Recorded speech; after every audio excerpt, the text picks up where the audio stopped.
Pagpalang araw po sa inyong lahat, Sir Ed Ella, sa mga ka-Ed Ella Vlogs.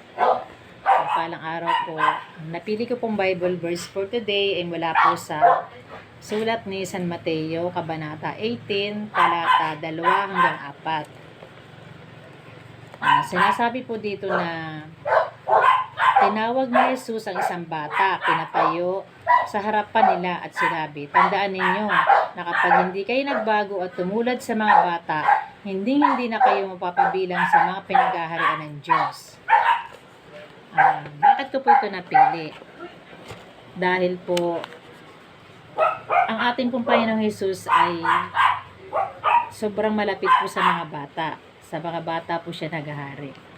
At isang halimbawa po, siyempre po, ang mga bagay na hindi pa po natin naunawaan sa simula, ay kailangan natin na